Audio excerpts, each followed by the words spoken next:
Live டிவைன்ல நாம் book 2 chapter 14 பார்த்து கொண்டிருக்கின்றோம். அதன் தலைப்பு the origin and remedy of falsehood, error, wrong and evil. போன செஷன்ல பேராகிராஃப் 28 பார்த்தோம். இந்த செக்ஷன்ல பேராகிராஃப் 29 அண்ட் 30 பார்க்கலாம். போன செஷன்ல என்ன பார்த்தோம்? பேராகிராஃப் 28 அதனுடைய சாராம்சம் என்ன அப்படிங்கிறத சற்று நினைவு கூறலாம். பகவான் அந்த சீக்வன்ஸ் எப்படி இந்த ஈவில் தீமை தோன்றுவதற்கான சீக்வன்ஸை டிஸ்கிரைப் பண்றார். ஏன்னா நம்ம எல்லாமே மென்டல் கான்சியஸ்னஸ்ல இருக்கிறோம். we live in our mental consciousness. அது ஒரு லிமிட்டட் கான்சியஸ்னஸ் தான். அது அது எங்கேருந்து வருது? மென்டல் கான்சியஸ்னஸ்னுடைய சோர்ஸ் என்னன்னு பார்த்தோம் அப்படின்னா நெஷன்ஸ், அந்த இன்கான்ஷியன்ஸ், அதை ஒட்டிய நெஷன்ஸ். அதுதான் மனிதன் கிட்ட வரும்போது ஒரு லிமிட்டட் கான்சியஸ்னஸ், மென்டல் கான்சியஸ்னஸா வருது. But yet it is a limited consciousness. அதை புரிஞ்சுக்கணும். இந்த லிமிட்டட் கான்சியஸ்னஸ் நம்ம எல்லோருமே அதில் தான் இருக்கிறோம். we live in a limited consciousness. the limited consciousness தான் becomes a source of error அப்படிங்கிறார். ஸோ எரருக்கு என்ன சோர்ஸ் அப்படின்னா, நம்மளுடைய செயல்கள் எல்லாம் பிழைக்கு அப்பாற்பட்டு இருக்கின்றதா அப்படின்னா கிடையாது. நம்ம எல்லாமே சப்ஜெக்ட் டு எரர்ஸ். அதோடைய சோர்ஸ் என்னன்னு பார்த்தோம் அப்படின்னா நம்முடைய limited consciousness which is growing out of nescience. அதனால ஆனா நம்ம என்ன செய்யறோம்? நம்ம கிட்ட இருக்கிற அந்த லிமிட்டேஷன் இருக்கு இல்லையா, இந்த லிமிட்டட் கான்சியஸ்னஸோட நம்ம ரொம்ப attach ஆயிருக்கோம். we are personally attached to that limitation. அதனால் ஏற்படும் எரர், அதனோடய நம்ம ரொம்ப அட்டாச்சா இருக்கோம். இந்த attachment to limitation and error தான் it becomes a source of falsehood.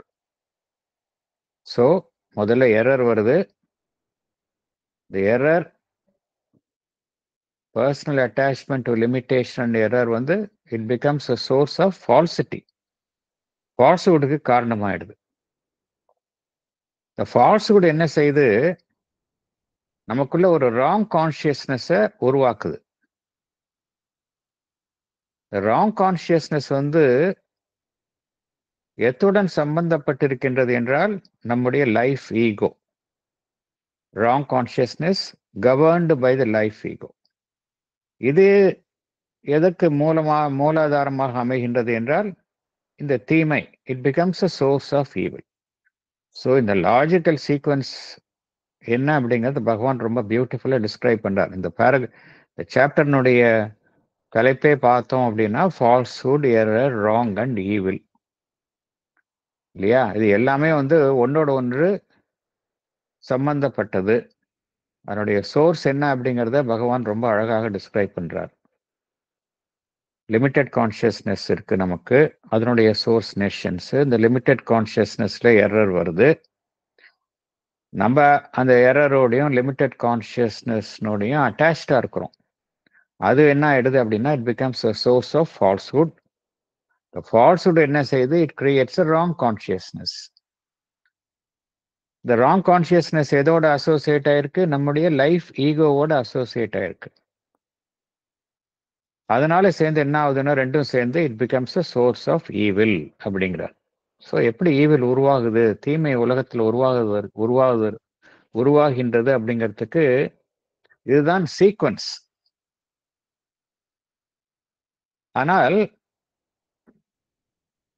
எது ஆதி காலம் தொட்டு இருக்கின்றது, எது அப்சல்யூட்டா இருக்கு அப்படின்னா, அப்சல்யூட்னஸ் எதுக்கு இருக்கு அப்படின்னா டிவைனுக்கு தான் அப்சல்யூட்னஸ் இருக்கு. டிவைன் தான் அப்சல்யூட். அதனுடன் சம்பந்தப்பட்டது தான் ட்ரூத் அண்ட் குட் அப்படிங்கிறது. ஸோ இந்த ட்ரூத் அண்ட் குட் அப்படிங்கிறது தான் அப்சல்யூட். அது எதையும் சார்ந்து இருப்பதில்லை. நம்ம இப்ப பார்க்குற இந்த ஃபால்ஸ்ஹுட்லாம் பார்க்குறோம். என்ன பார்க்குறோம்? இதெல்லாம் ஏதோ ஒன்றை சார்ந்து இருக்கின்றது அப்படிங்கிறத பார்க்குறோம். இதுக்கெல்லாம் வந்து சுயம்புவாக இதெல்லாம் தோன்றுவதில்ல. ஏதோ ஒன்று ஏற்படுது, அதன் விளைவாக இன்னொன்னு ஏற்படுது, அதன் விளைவாக இன்னொரு ஏற்படுதுன்னு அப்படிதான் பார்க்குறோம். அப்படின்னு என்ன அர்த்தம்? இந்த விஷயங்களுடைய எக்ஸிஸ்டன்ஸ் வந்து ரிலேட்டிவ், ஏதோ சார்ந்து இருக்கின்றது அப்படிங்கிறத நம்ம பார்க்குறோம். இது வந்து இது எதனால் உருவாக்கப்படுகின்றது? இந்த பிரபஞ்சத்துல நடக்கக்கூடிய அந்த பரிணாமம் பரிணாமம் என்ற இயக்கத்தின் காரணமாகத்தான் நடைபெறுகின்றது. எதன் மூலமாக இது ஏற்படுகின்றது என்றால், அனைத்தையும் இயக்கும் அந்த பிரபஞ்ச சக்தி, காஸ்மிக் ஃபோர்ஸ். இந்த காஸ்மிக் ஃபோர்ஸ் தான் அந்த எவல்யூஷனரி மூவ்மெண்ட்டுக்கும் காரணமா இருக்கு. அதன் காரணமாகத்தான் ஏற்படக்கூடிய விஷயங்கள் தான் இது. ஸோ இதெல்லாம் வந்து ஒரு ஃபினாமினனா தான் நமக்கு வெளிப்படுகின்றது. அவைகளுடைய எக்ஸிஸ்டன்ஸ் வந்து relative. They are not absolute அப்படிங்கிறார். எப்படி அந்த ஃபினாமினன் உருவாகுது அப்படிங்கிறத பார்க்கணும். இப்ப எப்படி நம்ம பார்த்த எப்படி இதெல்லாம் உருவாகுகின்றது அப்படிங்கிறத பார்க்கிறோம். இதுல முக்கியமான ஒரு பங்கு எது வகிக்குது அப்படின்னா, the life ego. Life ego நம்மளுடைய வைட்டல், அதோட சம்பந்தப்பட்ட ஈகோ இருக்கு பார்த்தீங்களா? அதுதான் வந்து ரொம்ப ரொம்ப ரொம்ப முக்கியமான ஒரு பங்கை வகிக்கின்றது. அது வந்து அதுவும் ஃபினாமினன் தான். இந்த பிரபஞ்சத்தில் பரிணாமத்துல அதுவும் வந்து ஒரு நிகழ்வு தான். அதுவும் அந்த காஸ்மிக் நேச்சர், பிரபஞ்சத்தினுடைய இயற்கையினுடைய செயல்பாடுல நாம் காணப்படும் ஒரு நிகழ்வு தான். இது எதற்காக இயற்கை உருவாக்கியுள்ளது? இந்த அமைப்பை, லைஃப் ஈகோ அப்படிங்கிற அமைப்பை எதற்காக இயற்கை உருவாக்கியுள்ளது அப்படின்னா, ஒரு தனி மனிதன் என்பவனை இந்த ஒட்டுமொத்த உணர்வற்ற நிலை என்கின்ற சூழ்நிலையில ஒரு உணர்வுற்ற ஒரு பிரஜையாக, தனிப்பட்ட ஒரு உணர்வுள்ள பிரஜையாக உருவாக்குவதற்கு ஏற்படுத்தப்பட்டுள்ள ஒரு சாதனம் தான் த லைஃப் ஈகோ அப்படிங்கிறது. லைஃப் ஈகோ அப்படிங்கிறது எதுக்குன்னா, it is for the affirmation of the individual as a separate distinct entity. ஏன்னா அவனை சுத்தி இருக்கிறதெல்லாம் வந்து மெட்டீரியல் மாஸ், உணர்வற்ற நிலையில் இருக்கக்கூடிய அமைப்புகள். இன்டெட்டர்மினேட் மாஸ் ஆஃப் சப்ஸ்டன்ஸ் தான் ஆஃப் த சப்கான்ஷியன்ட். அவனை சுத்தி என்ன இருக்கு? இன்டெட்டர்மினேட். இன்டெட்டர்மினேட் என்ன அர்த்தம்? எதுவும் உருவாகாத நிலையில் இருக்கக்கூடிய அமைப்புகள் தான் indeterminate mass substance of the subconscient. அப்படிதான் நம்ம எல்லாம் இருக்கிறோம். அதை சுத்தி தான் நம்ம இருக்கிறோம். அதுல ஒரு உணர்வுள்ள பிரஜையாக எது நம்மை உருவாக்குகின்றது என்றால் நம்முடைய லைஃப் ஈகோ. இந்த ஈகோ இல்லை அப்படின்னா நம்மால ஒரு கான்சியஸ் இண்டிவிஜுவலா தனித்து நம்மால விளங்க முடியாது. அதனாலதான் வந்து இந்த பிரின்சிபல் ஆஃப் லைஃப் அஃபர்மேஷன் அப்படிங்கிறது ஒரு அவசியமான ஒரு விளைவாக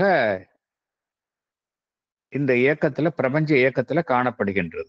principal of life affirmation of the ego is a necessary consequence.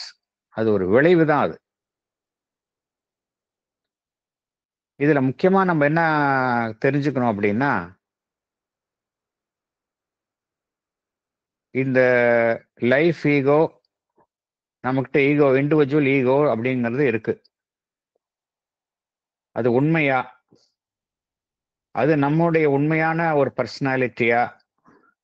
எது நம்மளுடைய உண்மையான பர்சனாலிட்டி?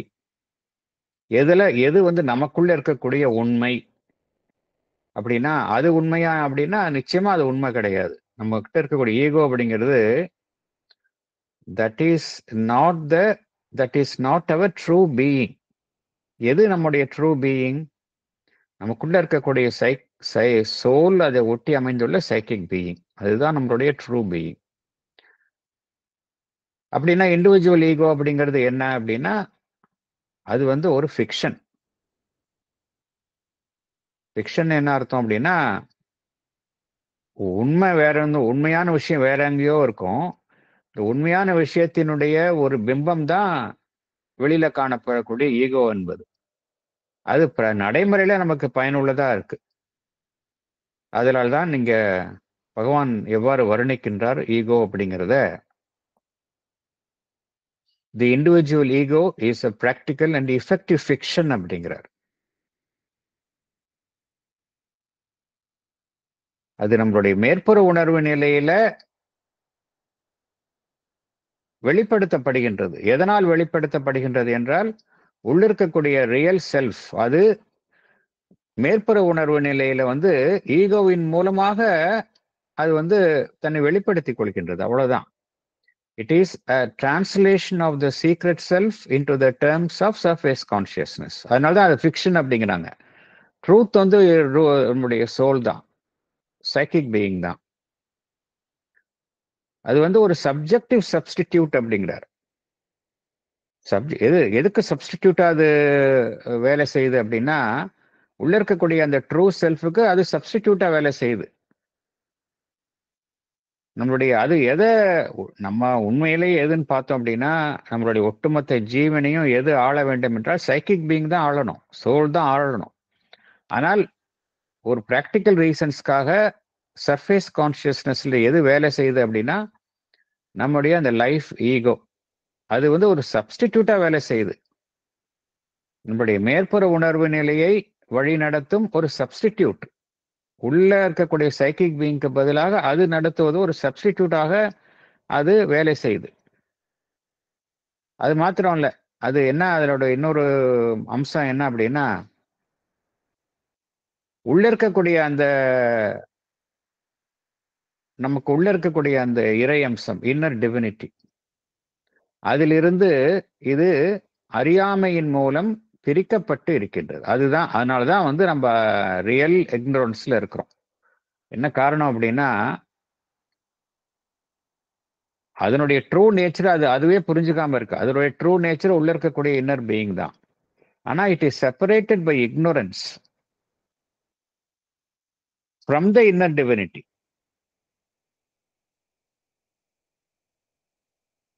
அப்படியே அது அறியாமையில் இருந்து இவ்வாறு தனித்து செயல்பட்டாலும்,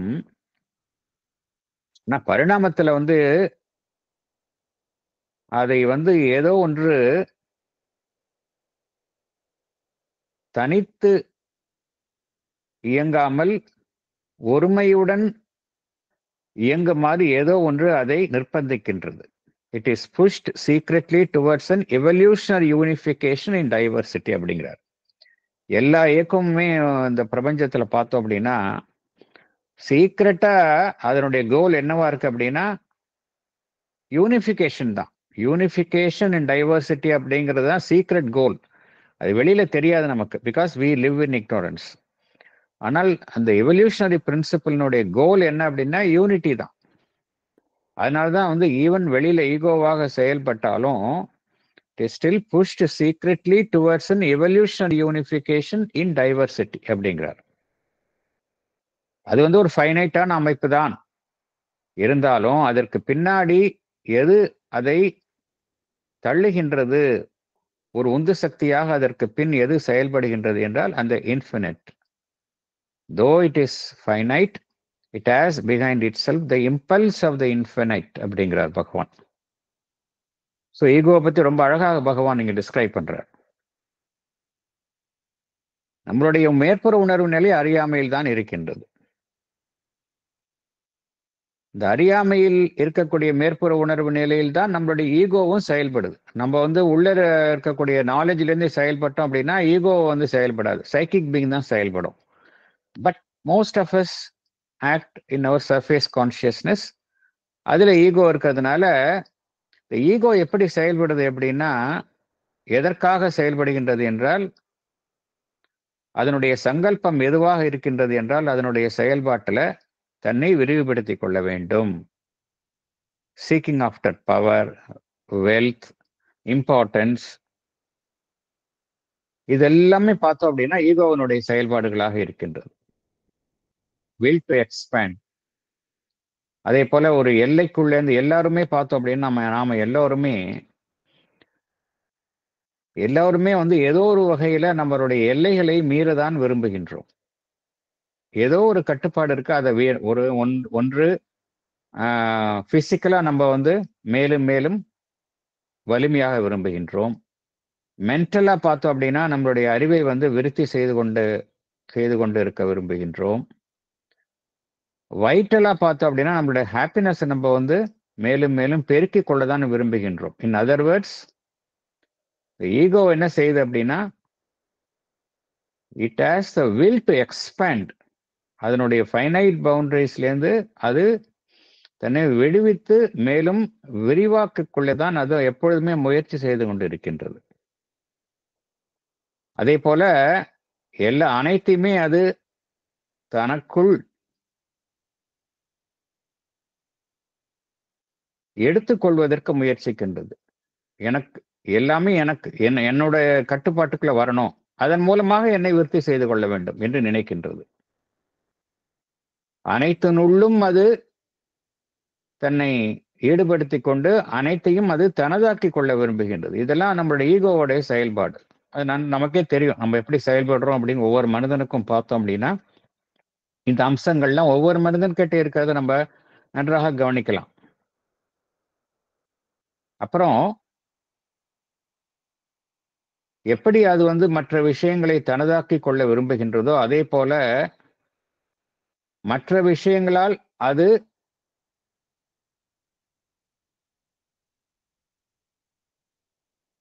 தனதாக்கிக் கொள்ளவும் அது விரும்புகின்றது.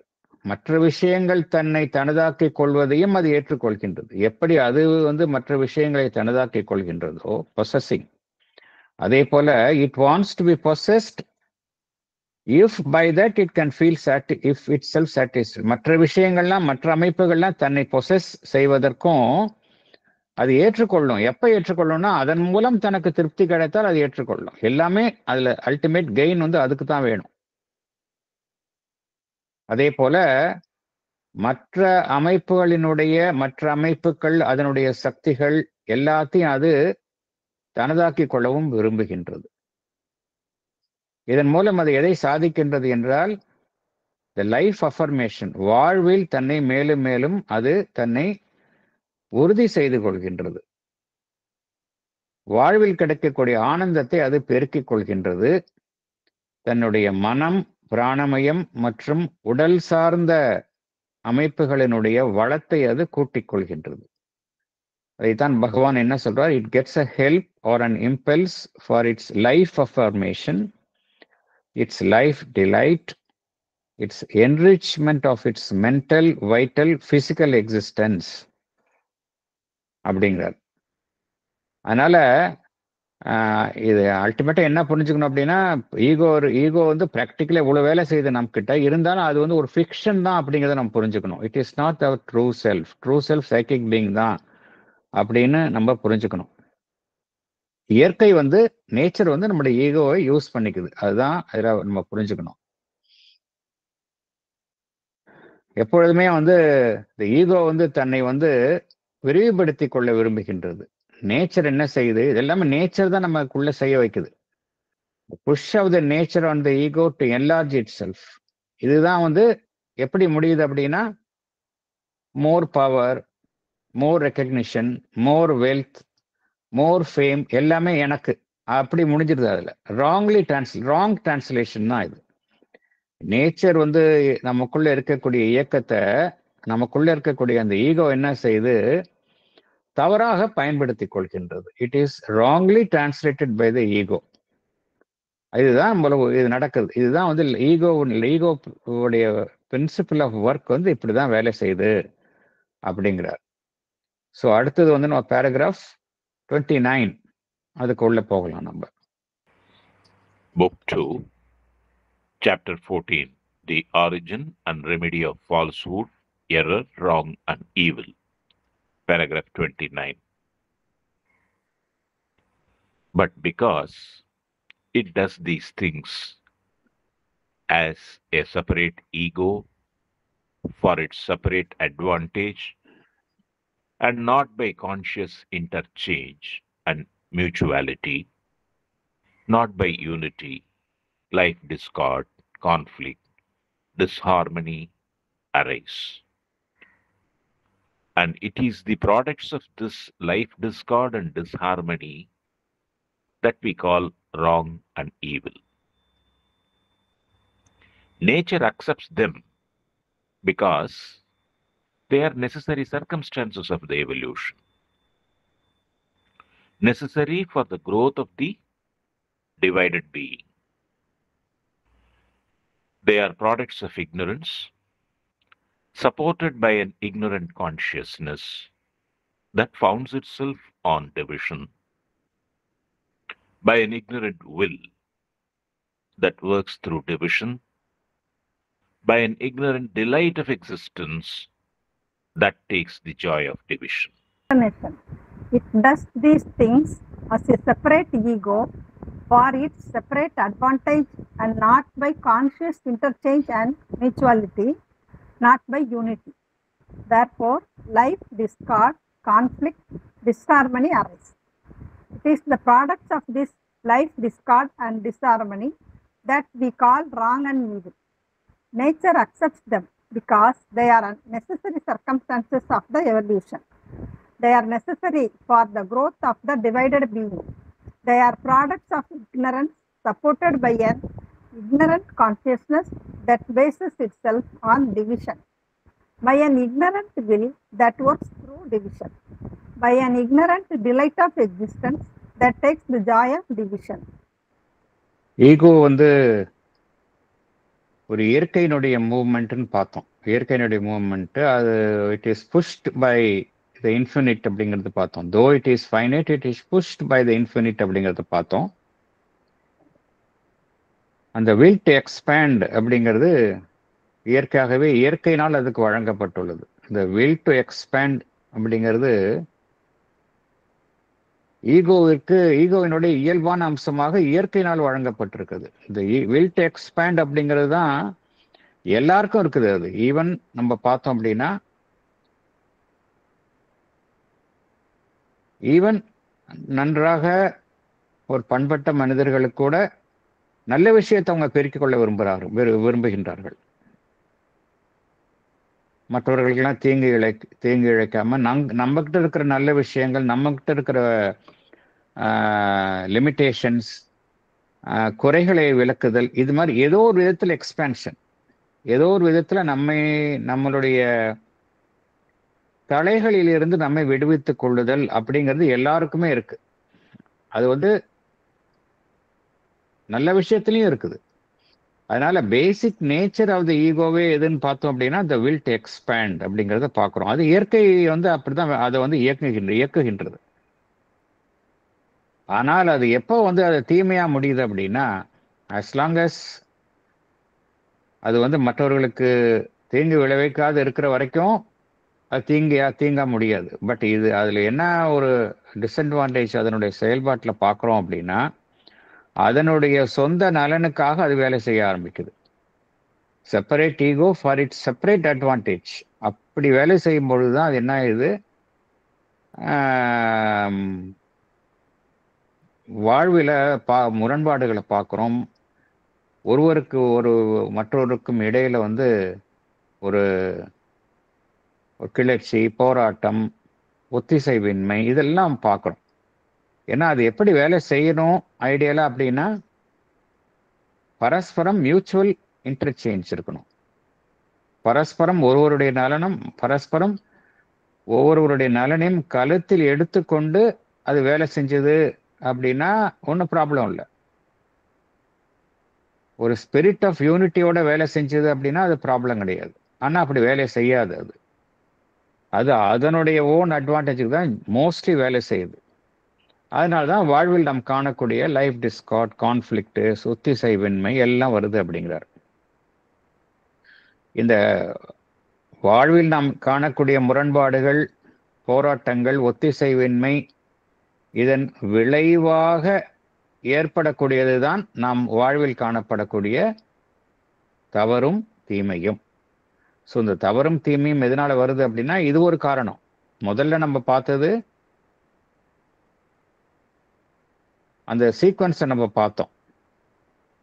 எப்படி ராங் கான்ஷியஸ்னஸோட இருந்ததுன்னா பரவாயில்ல, ராங் கான்ஷியஸ்னஸோட லைஃப் ஈகோ சேர்றதுனால தான் தீமை வருதுங்க பார்த்தோம். ஸோ இந்த ஈகோ மாத்திரமே எடுத்துக்கிட்டா எப்படி வேலை செய்யுது அப்படிங்கிறது இன்னும் ஃபோக்கஸ் பண்றாரு பகவான். வந்து life ego and wrong consciousness இது ரெண்டும் சேர்ந்து வேலை செய்யுதுன்னு பார்த்தோம். அதுல ஈகோ மாத்திரமே எடுத்துக்கிட்டா அது மாத்திரம் எப்படி வேலை செய்யுதுன்னு ரொம்ப மைன்யூட்டா மைக்ரோஸ்கோபிக்ல பார்த்தோம் அப்படின்னா அது வந்து தன்னுடைய நலனுக்காகத்தான் வேலை செய்யும். அதனால்தான் வந்து இந்த டிசார்மனி ஒத்திசைவின்மை வருது. இதன் காரணமாக தோன்றுவதுதான் பிழையும் தீமையும் அப்படிங்கிறார், ராங் அண்ட் ஈவில் அப்படிங்கிறார். ஆனால் இயற்கையில இது தவிர்க்க முடியாது அப்படிங்க. இயற்கையினுடைய செயல்பாட்டுல இது வந்து பரிணாமத்துல பார்த்தோம் அப்படின்னா ஒரு அவசியமான சூழ்நிலைகளாக காணப்படுகின்றன அப்படிங்கிறார். இதுதான் நம்ம புரிஞ்சுக்கணும். Nature accepts them because they are necessary circumstances of the evolution அப்படிங்கிறார். எதுக்கு அப்படின்னா necessary for the growth of the divided being அப்படிங்கிறார். The divided being பிரிவுபட்டு செயல்படும் மனிதர்கள்ட்ட அவர்களுடைய வளர்ச்சிக்கு வந்து இடைப்பட்ட நிலையில இது அவசியமாகின்றது அப்படிங்கிறார். necessary for the growth of the divided being அப்படிங்கிறார். இதெல்லாம் வந்து எதன் காரணமாக வருகின்றது என்றால் நம்ம அறியாமை. அதாவது we live in the divisive consciousnessல இருக்கோம். அதன் காரணமாக நம்ம வந்து அறியாமையில இருக்கிறோம். ப்ராடக்ட்ஸ் ஆஃப் இக்னோரன்ஸ் அப்படிங்கிறார். அதற்கு பின்னாடி எது இருக்கு அப்படின்னா ஒரு இக்னோரண்ட் கான்சியஸ்னஸ் இருக்கு நமக்கு பின்னாடி. ஸோ இந்த கான்சியஸ்னஸ் நம்ம மாத்தினாதான் அல்டிமேட் சொல்யூஷன் வரும் அப்படிங்கிறது தான் பகவான் அதனாலதான் திருப்பி திருப்பி சொல்றார். என்னதான் வந்து நம்ம வந்து புறத்தில் வந்து செயற்கையான கட்டுமானங்களை உருவாக்கினாலும் systems of forms of government external அமைப்புகளை நீங்க என்னதான் நீங்க சோஷியல் ஸ்ட்ரக்சர்ஸை உருவாக்கினாலும் சரி, மனிதனுடைய உணர்வு நிலையில நம்ம மாற்றம் ஏற்படாத வரைக்கும் இந்த அடிப்படையான இந்த விஷயங்கள்லாம் வந்து மனித குலத்தை விட்டு விலகாது அப்படிங்கிறார். அதனாலதான் அவங்க வந்து அந்த மனிதன் அடுத்த உணர்வு நிலைக்கு செல்லணும், அதுதான் சொல்யூஷன் அப்படிங்கிறார். Supported by an ignorant consciousness that founds itself on division. நம்மளுடைய மென்டல் கான்சியஸ்னஸ் வந்து அதனுடைய பேசிக் கேரக்டரே வந்து it is a divisive consciousness. அதனால்தான் நம்ம எப்படி செய்யறோம், ஒரு அறியாமைக்குட்பட்ட சங்கல்பத்தில் தான் நம்ம எல்லோருமே செயல்படுறோம். இக்னோரண்ட் வில், இந்த இக்னோரண்ட் அறியாமைக்குட்பட்ட சங்கல்பத்தில் செயல்படுறதுனால பிரிவினை என்கின்ற ஒரு அமைப்பு அந்த உணர்வு நிலையில தான் நம்ம எல்லோருமே செயல்படுகின்றோம். அதனால்தான் நம்மளுடைய வாழ்வினுடைய ஆனந்தம் எப்படி இருக்கு, இக்னோரண்டா இருக்கு. வாழ்வு ஆனந்தம் கிட்டுகின்றது, ஆனா அந்த ஆனந்தம் வந்து ஒரு இக்னோரண்டா இருக்கு, by an ignorant delight of existence. அதே போல அது எதன் மூலம் அது மகிழ்ச்சியை அடைகின்றது என்றால் பிரிந்திருப்பதன் மூலம் மகிழ்ச்சியை அடைகின்றது. அதாவது ஒரு விஷயம் எனக்கு கிட்டுகின்றது, மற்றவர்களுக்கு கிட்டலை அப்படின்னா அதன் மூலம் எனக்கு நான் மாத்திரம் அனுபவிக்கும் பொழுது, உதாரணத்துக்கு சொல்கின்றேன், எல்லோரும் அப்படி இருப்பதில்லை. உதாரணத்துக்கு ஒரு மனிதருக்கு வந்து ஒரு விஷயம் கெட்டது மற்றவர்களுக்கு கிடைக்கல அப்படின்னா அதுல ஒரு மகிழ்ச்சி அவருக்கு, தனக்கு கெட்டிடுச்சு மற்றவர்களுக்கு கிடைக்கல அப்படிங்கிறது மகிழ்ச்சி. இதெல்லாம் எதனால் அப்படி ஒருவருக்கு ஏற்படுது அப்படின்னா ஒரு அறியாமை தான் காரணம். எது உண்மையான மகிழ்ச்சி அப்படின்னா எல்லோருக்கும் கெட்டும் ஒரு விஷயம் கெட்டும் பொழுதுதான் உண்மையான மகிழ்ச்சி கிடைக்கணும். தான் மாத்திரம் மகிழ்ச்சியா இருந்து மற்றவர்கள் மகிழ்ச்சியா இல்லைன்னா அது உண்மையான மகிழ்ச்சி கிடையாது. ஆனா மனிதர்கள் அப்படிதான் இருக்கிறாங்க. அதைத்தான் பகவான் எவ்வாறு கூறுகின்றார், by an ignorant delight of existence that takes the joy of division அப்படிங்கிறார். எப்படி இருக்கணும், ஜாய் ஆஃப் யூனிட்டியில தான் அதுல இருக்கணுமே ஒழிய, ஆன் த கான்ட்ரரி மனிதகுலம் எப்படி இருக்கு, it takes the joy of division. இதுக்கு அடிப்படை காரணம் என்ன அப்படின்னா நம்மளுடைய separate ego which is acting on ignorance. The evolutionary intention acts through the evil as through the good. It has to utilize all because confinement to a limited good would imprison and check the intended evolution. It uses any available material and does what it can with it. This is the reason why we see evil coming out of what we call good and good coming out of what we call evil. And if we see even what was thought to be evil coming to be accepted as good, what was thought to be good accepted as evil, it is because our standards of both are evolutionary, limited, and mutable. Thank you. Thank you. படிக்கட்டுமா sir? Yes, madam. படிங்க. The evolutionary intention acts through the evil as through the good. It has to utilize all because confinement to a limited good would imprison and check the intended evolution. It uses any available material and does what it can with it. This is the reason why we see evil coming out of what we call good and good coming out of what we call evil. We see what was thought to be evil coming to be accepted as good, what was thought to be good coming to be accepted as evil. This is because our standards of both are evolutionary, limited, and நிறைய விஷயங்களை குறித்து நம்ம மதிப்பீடுகளை நம்ம வாழ்நாள்ல தொடர்ந்து வைத்து கொண்டே இருக்கின்றோம்.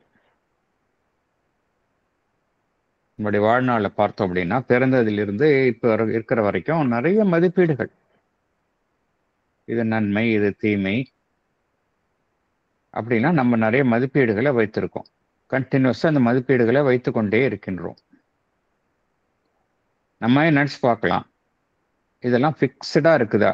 சின்ன வயசுல அதாவது ரெண்டு விஷயம் எப்பொழுதும் மாறாது.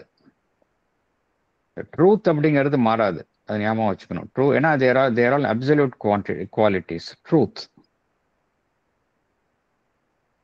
ஆனா இந்த மதிப்பீடுகள் இருக்கு இல்லையா, நன்மை தீமை அப்படிங்கிற மதிப்பீடுகள், இது நல்லது இது கெட்டது அப்படிங்கிற மதிப்பீடு, அதுதான் அந்த அந்த லிமிட்டட் ரேஞ்சில் தான் நம்ம பார்க்கணும். இந்த மதிப்பீடுகள்லாம் நம்மளுடைய வாழ்நாள்ல ஒரே மாதிரி வைத்திருக்கோமா அப்படின்னு நமக்கு சற்று பின்னோக்கி பார்த்தா என்ன தெரியுது? நிறைய விஷயங்களை நம்மளுடைய ஸ்டாண்ட் நிலைப்பாடு மாறிக்கொண்டே வந்திருக்கிறத நம்ம பார்க்கிறோம். ஒரு காலத்துல எதை நம்ம தீமை அப்படின்னு நினைத்திருந்தோமோ இப்பொழுது அதை நன்மை என்று நாம் ஏற்றுக்கொள்கின்றோம். ஒரு காலத்துல எது நன்மை என்று நினைத்திருந்தோமோ அது இப்ப நம்ம ஏற்றுக்கொள்ள மறுக்கின்றோம். இது இதுல எல்லாருக்கும் அவங்கவுங்க சம்பந்தப்பட்ட விஷயத்துல மாறிக்கொண்டே இருக்கும். ஒவ்வொரு மனிதருக்கும் ஒரே மாதிரி இருக்காது. இதுல என்ன புரிஞ்சுக்கிறோம் அப்படின்னா, இந்த ஈவில் இந்த குட் அப்படிங்கிற டெர்மினாலஜிஸ் எல்லாமே பார்த்தோம் அப்படின்னா, இதுக்கெல்லாம் பின்னாடி ஒரு அப்சல்யூட்னஸ் கிடையாது. எல்லாமே ரிலேட்டிவ்னா என்ன அர்த்தம்? காலத்திற்கு காலம் மாறுபவை, இடத்திற்கு இடம் மாறுபவை, அதுதான் ரிலேட்டிவ்னு அர்த்தம். அப்சல்யூட்னா எப்பொழுதும் ட்ரூத்னா எல்லா இடத்துலையும் ஒரே ட்ரூத் தான், அது மாறாது. ஆனா ரிலேட்டிவா இருக்கக்கூடிய இந்த விஷயங்கள்லாம் காலத்திற்கு ஏற்ப மாறுபவை, இடத்திற்கு ஏற்ப மாறுபவை. ஒரு சமுதாயத்தில் எது நன்மை என்று கருதப்படுகின்றதோ மற்றொரு சமுதாயத்தில் அது தீமை என்று கருதப்படும். இது எல்லாமே ரிலேட்டிவ் விஷயங்கள், ரிலேட்டிவான அம்சங்கள் தான். பரிணாமத்துல பார்த்தோம் அப்படின்னா எவல்யூஷன் பார்க்கிறோம். எல்லாமே எல்லா இயக்கங்களும்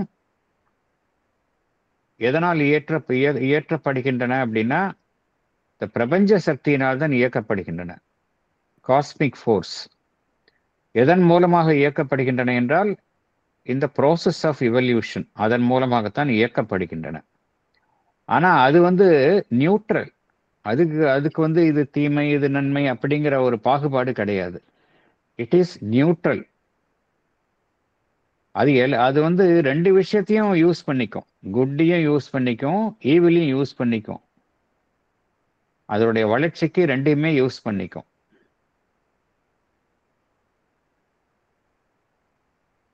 என்ன காரணம் அப்படின்னா, ஒரே ஒரு ஆஸ்பெக்ட், ஒரு லிமிட்டட் குட் அப்படிங்கிற ஒரு ஆஸ்பெக்ட்ல மாத்திரம் அது வந்து ஃபோக்கஸ் பண்ணி செயல்பட்டுச்சு அப்படின்னா பரிணாமத்துல, அது வந்து என்ன ஆகும், அந்த பரிணாமத்தினுடைய நோக்கத்தை அது தடை செய்யும் அப்படிங்கிறார். பகவான் என்ன சொல்றார்,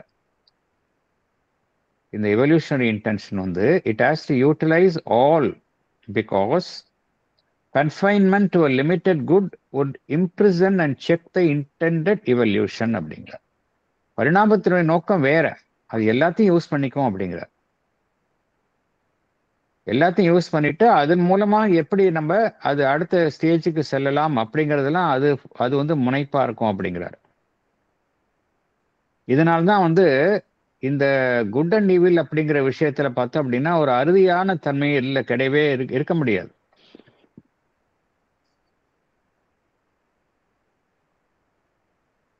சில சமயம் நம்ம வந்து ஒரு நன்மை அப்படின்னு கருதி ஒரு விஷயத்தை செய்கிறோம், அது தீமையில முடியுது. அதே போல தீமைன்னு நம்ம எதை கருதுகின்றோமோ அது நன்மையில முடியுது. அதனால்தான் வந்து எதுவுமே சொல்ல முடியாது. சில சமயம் நமக்கு வரக்கூடிய கிரைசிஸ் எல்லாம் பார்த்தோம் அப்படின்னா லைஃப்ல ஒரு நாடாக இருக்கட்டும், ஒரு சமுதாயமாக இருக்கட்டும், ஒரு தனிப்பட்ட மனிதனாக இருக்கட்டும், அவன் எதிர்கொள்ளக்கூடிய கிரைசிஸ் அதெல்லாம் பார்த்தோம் அப்படின்னா அப்பேரண்டா அது வந்து டேஞ்சரா இருக்கும். ஆனா அதே சமயம் அதுவே ஆப்பர்ச்சுனிட்டியா கன்வெர்ட் ஆகிறது நம்ம பார்த்துருக்கோம். அது மாத்திரம் இல்லை அப்படின்னா நான் வந்து இது மாதிரி ஆயிருக்க மாட்டேன்னு நிறைய பேர் சொல்லுவாங்க, பின்னோக்கி பார்த்து சொல்லுவாங்க. அது பார்க்கறதுக்கு நமக்கு தீமை விளைவிப்பது மாதிரி தோன்றும், பின்னாடி அதுவே நன்மை பயப்பதை நம்ம பார்க்கிறோம். அதுதான் பகவான் சொல்றார். நன்மை எதை நினைக்கிறோமோ அதுல தீமை வரும், தீமை அப்படிங்கறத நன்மை வரதை நம்ம பார்க்கிறோம் அப்படிங்கிறார். அதே போல எதை நம்ம வந்து தீமை அப்படின்னு நினைக்கிறோமோ லேட்டரான் அது வந்து நன்மை என்று ஏற்றுக்கொள்கின்றோம். எதை வந்து நன்மை என்று நாம் நினைத்தோமோ லேட்டரான் அதை வந்து தீமை என்று நாம் அதை ஏற்க மறுக்கின்றோம். இதெல்லாம் பார்க்கும் பொழுது என்ன புரிந்து கொள்ள வேண்டும் என்றால், நம்முடைய அளவீடுகள் இவை குறித்த நம்முடைய அளவீடுகள் வந்து பார்த்தோம் அப்படின்னா பரிணாம வளர்ச்சிக்கு உட்பட்டு இருக்கின்றது. ஃபிக்ஸ்டா இல்லை, தே ஆர் ஆல் இவல்யூஷனரி. ஃபிக்ஸ்டா இருந்தது அப்படின்னா மாறுது அப்படின்னா இவல்யூஷனரின்னு அர்த்தம். ஃபிக்ஸ்டா இருக்கு, எல்லைக்குட்பட்டு இருக்கு, மாற்றத்திற்கு உட்பட்டு இருக்கு. 3 விஷயம் இருக்கு. நம்மளுடைய மதிப்பீடுகள்லாம் எப்படி இருக்கு, 3 அம்சங்களை கொண்டதாக இருக்கின்றது. ஒன்று இவல்யூஷனரி, பரிணாம வளர்ச்சிக்கு பரிணாமத்தினுடைய இயக்கத்திற்கு உட்பட்டதாக இருக்கின்றது. லிமிட்டட், ஒரு வரையறைக்கு உட்பட்டதாக இருக்கின்றது. மியூட்டபிள், மாற்றத்திற்கு உட்பட்டதாக இருக்கின்றது. இதுதான் விஷயம். அதனால்தான் நம்ம வந்து எதை பத்தியும் ஜட்ஜ் பண்ணவே கூடாது, யாரை பத்தியும் ஜட்ஜ் பண்ணக்கூடாது.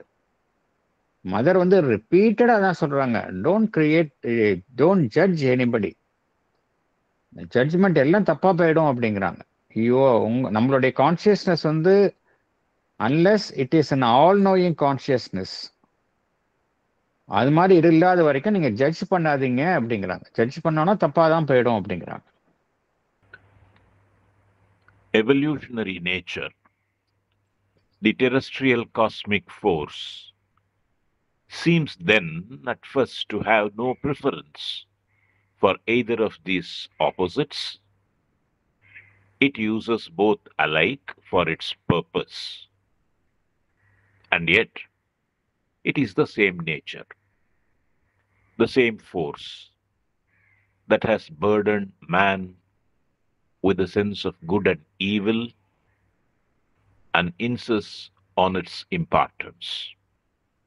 Evidently, therefore, this sense also has an evolutionary purpose. It too must be necessary.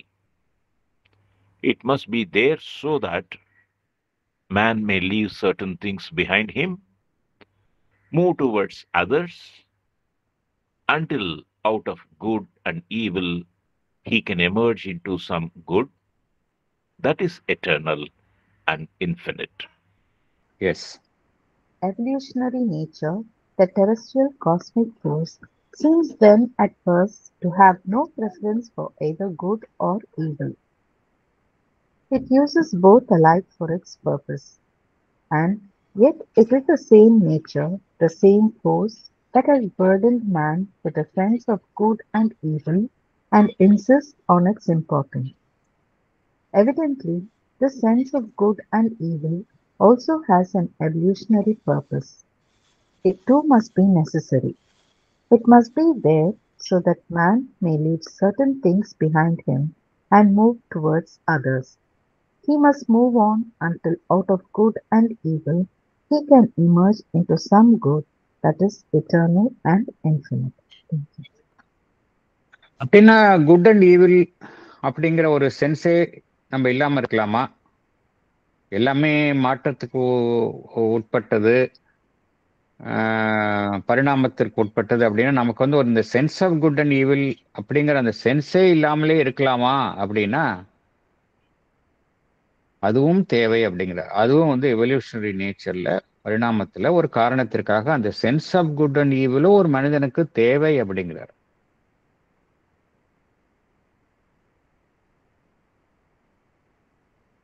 இந்த எவல்யூஷனரி நேச்சர்ல பார்த்தோம் அப்படின்னா இந்த பிரபஞ்ச சக்தி வேலை செய்கின்றது, இந்த புவியில் வேலை செய்கின்றது. அதுக்கு வந்து ப்ரிஃபரன்ஸ் கிடையாது. குட் அண்ட் ஈவில் அப்படிங்கிறதுக்கு ப்ரிஃபரன்ஸ் கிடையாது. இது ரெண்டுமே வந்து அதனுடைய நோக்கத்திற்காக சமமாக அது உபயோகித்துக் கொள்கின்றது. ஆனால் அதே நேச்சர் தான், அதே இயற்கை தானே நமக்கு வந்து அந்த எல்லாமே வந்து இயற்கையினுடைய செயல்பாட்டில் தான் நம்ம செயல்படுகின்றோம். பிரகிருத்தியில தான் மனிதன் செயல்படுகின்றான். பிரகிருத்தியினுடைய சக்தியில தான் நம்ம எல்லோருமே செயல்படுறோம். அதே பிரகிருத்தியை தான் என்ன செய்யுது, குட் அண்ட் ஈவில வந்து சமமாக பாவித்து உபயோகித்துக் கொள்கின்றது அப்படிங்கிற ஒரு கருத்து. அதே பிரகிருத்தினுடைய இயக்கத்தில் தானே நாமும் இயங்குகின்றோம். அதே பிரகிருத்திய அதே நேச்சர் தானே நமக்கு வந்து மனிதனுக்கு வந்து என்ன செய்கின்றது, அந்த sense of good evil and evil அப்படிங்கிற ஒரு அந்த ஒரு உணர்வை வந்து மனிதனுக்கு தந்துள்ளது இல்லையா?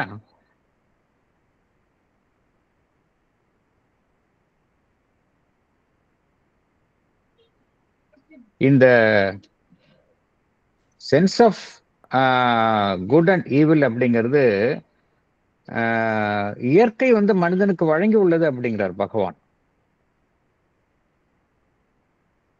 இந்த சென்ஸ் ஆஃப் குட் அண்ட் ஈவில்ங்கிறதும் பார்த்தோம் அப்படின்னா இவல்யூஷனரி பர்பஸ் இருக்கு. அதுக்கு பின்னாடி வந்து ஒரு பரிணாமத்தினுடைய நோக்கம் இருக்கின்றது அப்படிங்கிறார். சரி, அதுதான் புரிஞ்சுக்கணும். இந்த sense of good and evil அப்படிங்கிறதுக்கு பின்னாடியும் ஒரு இவல்யூஷனரி பர்பஸ் இருக்கு அப்படிங்கிறார். அதுவும் அவசியம்தான் அப்படிங்கிறார். எதுக்காக அப்படின்னா நம்ம வந்து மேல மேல வந்து நமக்கு தேவையில்லாத விஷயங்களிலிருந்து நம்மை விலக்கி கொண்டு மேலும் மேலும் நம்ம உணர்வு நிலையில மேலே செல்வதற்கு இது உதவுகின்றது அப்படிங்கிறார். ஏன்னா ஹியூமன் லெவல்ல நம்ம ப்ரோக்ரஸ் முக்கியம். இந்த ப்ரோக்ரஸ் ஆஃப் கான்சியஸ்னஸ் வந்து முக்கியம். அதுக்கு வந்து இது உதவுகின்றது அப்படிங்கிறார். நம்ம தேவையில்லாத விஷயங்கள் நம்ம பார்க்குறோம். நம்ம நிறைய விஷயங்கள் நமக்கு சின்ன வயசுல நம்ம வந்து அதை விரும்பி இருப்போம். இப்போ வந்து பார்த்தோம் அப்படின்னா அது நமக்கு தேவையில்லை அப்படின்னு விலகுவோம், அதுலேருந்து விலகுவோம். இந்த இதுக்கு வந்து மனிதனுக்கு உதவுகின்றது அப்படிங்கிறார். It too must be necessary அப்படிங்கிறார். It must be there so that man may leave certain things behind him, move towards others until out of good and evil. எதுக்காக அல்டிமேட்டா நம்ம எதுக்கு போனோம்? இந்த இரண்டையும் தாண்டிய ஒரு விஷயம் இருக்கு. பகவானுடைய அந்த எழுத்துக்களை ரொம்ப ஜாக்கிரதையா படிக்கணும். அதுல எப்படி சொல்றாரு பாருங்க. அந்த லாஸ்ட் சென்டென்ஸ் பார்த்தீங்கன்னா தெரியும். It must be there so that man may leave certain things behind him, move towards others until out of good and evil he can emerge into some good. அதே குட் அப்படிங்கிற வார்த்தை தான் இங்க கேபிட்டல்ல போடுறாரு. So அங்க சொல்ற பகவான் சொல்ற குட் அண்ட் ஈவில் அப்படிங்கிறது ரிலேட்டிவ். இங்க சொல்ற குட் அப்படிங்கிறது அல்டிமேட் குட், அந்த டிவைனினுடைய இயல்பு. ஏற்கனவே நம்ம பார்த்தோம், ட்ரூத் அண்ட் குட் அப்படிங்கிறது அப்சல்யூட் சென்ஸ்ல சொல்றாரு. இங்க பகவான் சொல்றது அப்சல்யூட் குட். ஒரே வார்த்தை தான், பகவான் எப்படி யூஸ் பண்றாருங்கிறத பொறுத்து நம்ம அதை பார்த்தோம் புரிஞ்சுக்கணும். நம்ம ரிலேட்டிவ் குட் அண்ட் ஈவில்ல இல்லாம we should move towards some absolute good. அதுதான் சொல்றாரு இங்க. ஏன் அப்சல்யூட் குட்? அதுதான் சாஸ்வதமாக இருக்கும், இன்ஃபினிட்டா இருக்கும். இதுதான் இந்த சனாதன தர்மத்தினுடைய பிரின்சிபல். சனாதன தர்மம் அப்படிங்கிறதுடைய டெஃபினேஷன் என்ன அப்படின்னா, that which is absolute good, that which is eternal, that which is infinite. அவ்வளவுதான் இதுக்கு. இதைத்தான் நம்ம மனிதன் அல்டிமேட்டா இதை நோக்கித்தான் செல்லணும். ரிலேட்டிவ்ல இருந்து அப்சல்யூட்னஸ்க்கு உள்ள போகணும். அதுக்கு இந்த sense of good and evil அப்படிங்கிறது மனிதனுக்கு ஒரு காலகட்டத்தில் அவசியமாகின்றது அப்படிங்கிறத பகவான் இங்கு விளக்குகின்றார். Paragraph 30. But how is this evolutionary intention in nature to fulfill itself? By what power, means, impulsion? What principle and process of selection and harmonization? The method adopted by the mind of man through the ages has been always a principle of selection and rejection. And this has taken the forms of a religious sanction, a social or moral rule of life, or an ethical ideal.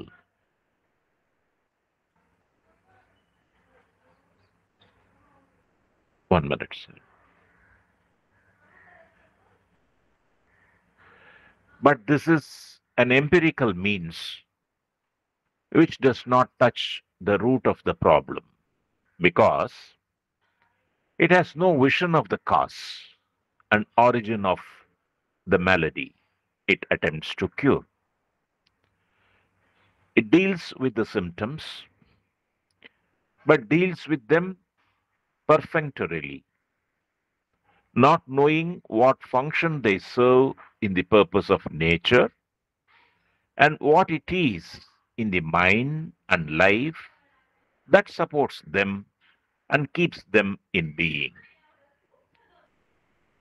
We must see how this evolutionary intention in nature is to fulfill itself, by what power and means, by what principle and process of selection and harmonization it achieve its intention. The method adopted by the human mind through the ages has always been a principle of selection and rejection. This has taken the forms of a religious sanction, a social or moral rule, or an ethical ideal. But this is based on experience or observation alone, which does not touch the root of the problem, because it has no vision of the cause and origin of the malady it attempts to cure. It deals only with the symptoms and it deals with them superficially. It is not knowing what function they serve in the purpose of nature or what is in the mind and life that supports them and keeps them in being. So இந்த evolutionary பர்பஸ்ல அந்த sense of good and sense of evil அப்படிங்கிறது மனிதனுக்கு அவசியம் அப்படிங்கிறத பார்க்குறோம். ஏன்னா அது மூலமாகத்தான் மனிதன் அடுத்த நிலை, இந்த ரிலேட்டிவ்லேருந்து அப்சல்யூட்டுக்கு போக முடியும் அப்படிங்கிறத நம்ம பார்க்குறோம். பார்க்கும் பொழுது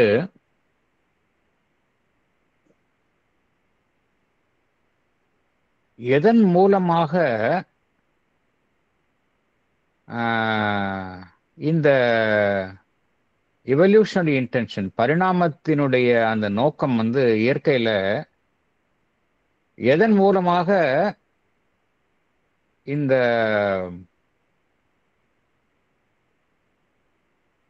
ஒன்றை எடுத்துக்கொண்டு மற்றொன்றை விளக்குவது அப்படிங்கிறத எப்படி நடைபெறுது? இப்போ நம்ம பார்த்தோம், மனிதனுக்கு வந்து அந்த sense of good and evil இருக்கணும். அது மூலம் தான் ஒரு மனிதன் வந்து தனக்கு தேவையில்லாத விஷயங்களை வந்து அவன் விலக்கி விட்டு தேவையுள்ளதை மற்றொன்றை தேர்ந்தெடுத்து அவனால வந்து அப்சல்யூட்டா இது இரண்டையும் கடந்த நிலைக்கு செல்ல முடியும் அப்படிங்கறதான் பார்த்தோம். அந்த நோக்கத்தில் தான் இயற்கை வந்து மனிதனை அந்த இயக்கத்தில் தான் ஈடுபடுத்தி உள்ளது அப்படிங்கிறத பார்த்தோம். இது எப்படி சாதிக்கிறது? இது எப்படி வந்து இயற்கை வந்து சாதிக்கின்றது? எந்த மெத்தட்ல இதை சாதிக்குது? தேவையில்லாததை விலக்கி வேறொன்றை நாடுவது அப்படிங்கிற ப்ராசஸ வந்து இயற்கை மனிதன் மூலமாக எவ்வாறு சாதிக்கின்றது? இப்ப அந்த கேள்வி நமக்கு வருது. எப்படி நம்ம பண்றோம்? நம்ம எப்படி இதெல்லாம் சாதிக்கிறோம்? அதுதான் முக்கியம் இங்க. இதில் 2 விஷயம் பார்க்கிறோம். ஒன்று என்ன பண்றோம், ஒன்று என்ன செய்யறோம்? செலக்ட் பண்றோம், தேர்ந்தெடுக்கிறோம்.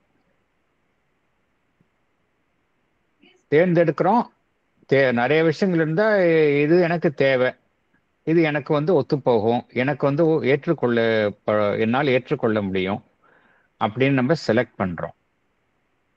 2வது என்ன செய்யறோம்? விஷயங்களை வந்து நமக்கு ஏற்றவாறு பொருத்தி கொள்கின்றோம். ஹார்மனைசேஷன். 2 விஷயம் நடக்குது இங்க, செலெக்ஷன் அண்ட் ஹார்மனைசேஷன். மனிதனுடைய மனம் எப்படி வேலை செய்யுது, காலம் தொட்டு எப்படி வேலை செய்யுதுன்னு பார்க்கிறோம். தேர்ந்தெடுத்தல், விலக்குதல், இந்த விதியின்படிதான் மனித மனம் காலம் தொட்டு அப்படிதான் வேலை செய்யுது. ஒவ்வொரு காலத்துக்கட்டத்திலையும் பார்த்தோம் அப்படின்னா மனித சமுதாயம், மனித குலம் ஒன்றை தேர்ந்தெடுக்கின்றது, மற்றொன்றை விலக்குகின்றது. பின்னோக்கி பார்த்தோம் அப்படின்னா ஒரு காலத்துல ஒரு விஷயங்கள் வந்து தேர்ந்தெடுக்கப்பட்டிருக்கும், அதே சில விஷயங்கள் விலக்கப்பட்டிருக்கும். அது எது அந்த தேர்வு செய்தல் விலக்கப்படுதல்ல இப்பொழுது வந்து பார்த்தோம் அப்படின்னா மாற்றம் இருப்பதை பார்க்கிறோம். எந்த விஷயங்கள்லாம் ஒரு காலத்துல தேர்ந்தெடுக்கப்பட்டதோ விலக்கப்பட்டதோ இப்ப வந்து விலக்கப்பட்டதாகவும் ஏற்றுக்கொள்ளப்பட்டதாகவும் இருப்பதை நம்ம பார்க்கிறோம். ஸோ என்ன நம்ம தெரிஞ்சுக்கிறோம் அப்படின்னா, தேர்ந்தெடுத்தல், விலக்குதல், செலெக்ஷன் அண்ட் ரிஜெக்ஷன், இந்த ப்ராசஸ் மூலமாக தான் மனித மனம் இந்த விதியின் அடிப்படையில் தான் வந்து இந்த sense of good and evil அதை வந்து அது தேர்ந்தெடுக்கின்றது அப்படிங்கிறத நம்ம பார்க்கிறோம். அது வந்து வெவ்வேறு ரூபங்கள்ல செயல்பட்டு கொண்டு வருகின்றது மனித சமுதாயத்துல. ஒரு காலகட்டத்துல பார்த்தோம் அப்படின்னா, ஒரு காலகட்டத்தில் இல்ல, இப்பொழுது கூட அது நடைமுறையில் இருக்கின்றது. எவற்றிற்கெல்லாம் நம்முடைய மதம் அனுமதி அளிக்கின்றதோ அதை நாம் ஏற்றுக்கொள்கின்றோம். Religious sanction. என்னுடைய மதத்துல இது அனுமதிக்கப்படவில்லை அப்படின்னா நம்ம ஏற்றுக்கொள்ள மறுக்கின்றோம். இது ஒன்று. அடுத்தது சமுதாயம் மற்றும் தார்மீக நெறிமுறைகள். A social or moral rule of life or an ethical ideal. எல்லாருக்கும் வந்து மொராலிட்டி, எத்திக்ஸ் அப்படிங்கிற விஷயம் நம்ம எல்லோருமே பின்பற்றுகின்றோம். சமுதாய ரீதியாகவும் சரி, தனி மனித ரீதியாகவும் சரி, இதெல்லாம் பின்பற்றுகின்றோம். பொய் சொல்லக்கூடாது, திருடக்கூடாது, மற்றவர்கள் பொருளுக்கு ஆசைப்படக்கூடாது. இதெல்லாம் வந்து எல்லா சமுதாயங்களிலும் பார்த்தோம் அப்படின்னா தனிமனித அளவில் அனுசரிக்கப்பட்டு வரும் தார்மீக நெறிகளாக கடைபிடிக்கப்படுகின்றன. ஸோ ஒரு விஷயம் மத ரீதியாக, 2வது தார்மீக விதியின் அடிப்படையில நாம் கடைபிடிக்கின்றோம். இந்த விஷயங்களை எல்லாம் கடைபிடிக்கின்றோம். இது வந்து இத்தகைய ஒரு அணுகுமுறையில் என்ன ஒரு அம்சத்தை காண்கின்றோம் என்றால், இதெல்லாம் வந்து மேலோட்டமாக இருக்கின்றது. இப்போ ஒரு மதத்தில வந்து ஒரு பிராக்டிஸை வந்து அவங்க வந்து ஃபாலோ பண்ணக்கூடாதுன்னு சொல்றாங்க அப்படின்னா, அது எதன் அடிப்படையில் சொல்றாங்க அப்படின்னா, ஏதோ ஒன்றை அவர்கள் நடைமுறையில் அவர்கள் அனுபவமாக எதிர்கொள்கின்றார்கள். அந்த அனுபவத்தின் பேரில் இதை செய்யலாம், இதை செய்யக்கூடாது அப்படிங்கன்னு சொல்றாங்க. தார்மீக ரீதியாகவும் சரி, தார்மீக நெறிகளாகவும் தானும் சரி. என்ன காரணம் அப்படின்னா, ஃபார் எக்ஸாம்பிள்,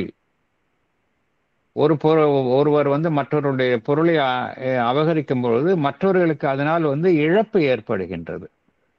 பிராக்டிக்கலா நம்ம அப்சர்வ் பண்றோம். மற்றவருடைய நலன் அதுல பாதிக்கப்படுகின்றது. அதனால அதை நம்ம செய்யக்கூடாது அப்படின்னு சொல்றோம்.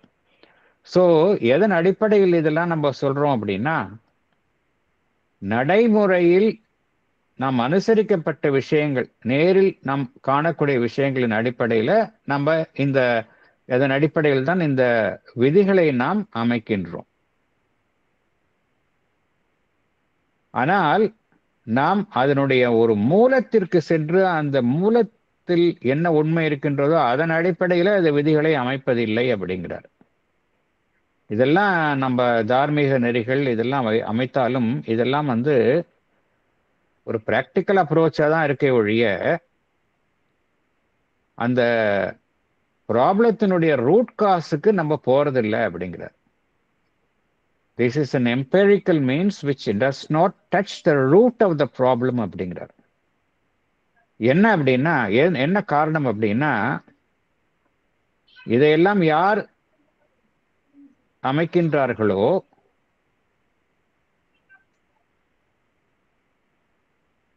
அந்த மனிதனுடைய மனம் தான் இது எல்லாமே இது எல்லாத்தையும் அமைக்கின்றது. இந்த மனிதனுடைய மனதிற்கு பார்த்தோம் அப்படின்னா, அந்த ஒரு ப்ராப்ளம் இருக்கு, ஒரு சவால் இருக்கின்றதுன்னா அதனுடைய மூலத்திற்கு சென்று அதை களைவது என்கின்ற அந்த திறன் மனித மனதிற்கு இல்லை. இரண்டாவது, இந்த மனித மனதிற்கு பார்த்தோம் அப்படின்னா அந்த தொலைநோக்கு பார்வை இல்லை. எந்த ஒரு குறையை அது நிவர்த்தி செய்ய விரும்புகின்றதோ அதனுடைய உண்மையான காரணத்திற்கும் அதனுடைய தோற்றுவாயையும் கண்டறிந்து அதை விளக்குவதற்கான தேவையான அந்த விஷன் மனித மனதிற்கு இல்லை அப்படிங்கிறார். It has no vision of the cause and origin of the malady it attempts to cure அப்படிங்கிறார். ஸோ நம்ம அட்ரஸ் பண்ற விஷயம் எல்லாம் பார்த்தோம் அப்படின்னா சூப்பர்ஃபிஷியலா அட்ரஸ் பண்றோம்.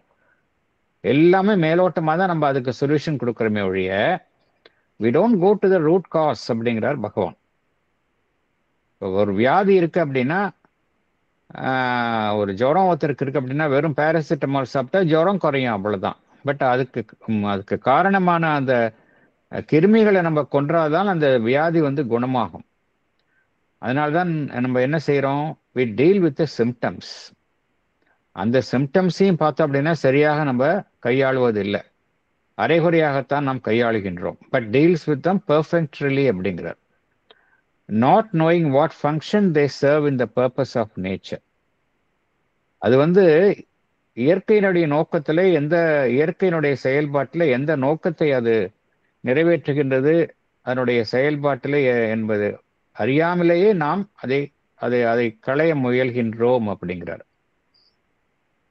ஏன்னா ஏதோ ஒன்று நம் மனதில் இருக்கின்றது, ஏதோ ஒன்று நம்ம வாழ்வில் இருக்கின்றது, அதுதான் இத்தகைய தீமைகள் உண்டாவதற்கு காரணமாக இருக்கின்றது.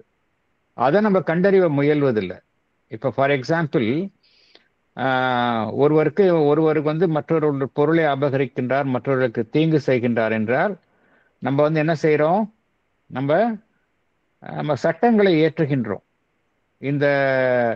இந்த விஷயத்தை நம்ம செஞ்சோம் அப்படின்னா இதுக்கு தண்டனை அப்படின்னு சட்ட ரீதியாக நம்ம சட்டங்களை ஏற்றுகின்றோம். ஒவ்வொரு குற்றங்களுக்கும் இந்தந்த தண்டனை அப்படின்னு சட்டங்களை ஏற்றுகின்றோம். பட் அதனால குற்றம் மீண்டும் மீண்டும் சமுதாயத்துல நிகழாமல் இருக்கின்றதா அப்படின்னா கிடையாது. ஒருத்தர் செய்யறாங்க, அதுக்கு தண்டனை அனுபவிக்கிறாங்க, இன்னொருத்தர் திருப்பி அதே குற்றத்தை செய்யறாங்க இல்லையா? அதனால்தான் பகவான் என்ன சொல்றாரு அப்படின்னா, நமக்கு அந்த ஆரிஜின், அது எதனால அந்த குற்றம் அந்த நிகழ்வு நடைபெறுகின்றது அப்படிங்கிறதுக்குடைய ஆரிஜினை நம்மளால கண்டுபிடிக்க முடியல.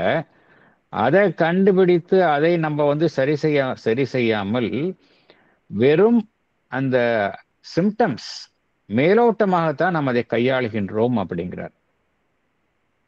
ஏன்னா ஏதோ ஒரு மனிதன் தீங்கிழைக்கின்றான், தவறு செய்கின்றான் அப்படின்னா அவன் மனதிலையும் வாழ்விலும் இருக்கக்கூடிய ஏதோ ஒன்று அதற்கு ஆதரவாக செயல்படுகின்றது. அதை கண்டறிந்து அதை களைந்தால்தான் மீண்டும் அந்த குற்றம் இல்லாமல் இருக்குமே ஒழிய, குற்றம் நிகழாமல் இருக்குமே ஒழிய, வெறும் விதிகளை அமைப்பதால் மாத்திரமே முடியாது அப்படிங்கிறார். No doubt it gives a cure, but superficial cure தான் அப்படிங்கிறார். லாங் லாஸ்டிங்கா இல்லை. இப்போ இது எப்படி நம்ம நடைமுறையில பார்க்குறோம், எப்பெல்லாம் சமுதாயம் அப்படிங்கிற உருவாகியதோ அப்பொழுதே மனிதன் சமுதாயத்துல தீங்கு, ராங் டூயிங், பொய்மை இதில் இருந்து கொண்டே இருக்கின்றது. ஒவ்வொரு காலத்திலும் பார்த்தோம் அப்படின்னா சட்டத்திட்டங்கள் இருக்கின்றன.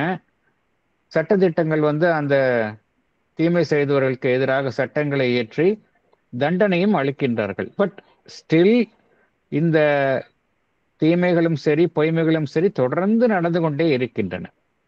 நம்ம அதுக்கு ரூட் காசை நம்ம களையணும். மனிதனுடைய மனதில் எது இந்த விஷயங்களை செய்வதற்கு காரணமாக இருக்கின்றது என்பதை கண்டறிந்து அதை களையாமல் வெறும் சூப்பர்ஃபிஷியலா நம்ம பண்ணிட்டே இருந்தோம் அப்படின்னா சொல்யூஷன் கிடைக்காது அப்படிங்கிறார். Moreover, human good and evil are relative, and the standards erected by ethics are uncertain as well as relative.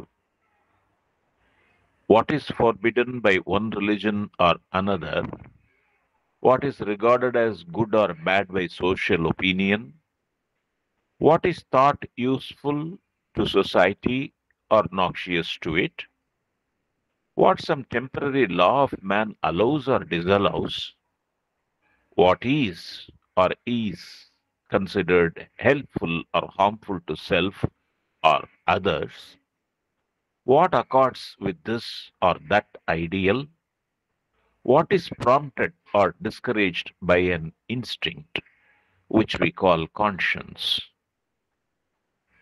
An amalgam of all these viewpoints is the determining heterogeneous idea, constitutes the complex substance of morality. In all of them, there is the constant mixture of truth and half-truth and error, which pursues all the activities of our limiting mental knowledge ignorance. Moreover, human notions of good and evil are relative terms. Our ethical standards about them are uncertain as well as relative. Something is forbidden by one religion or another.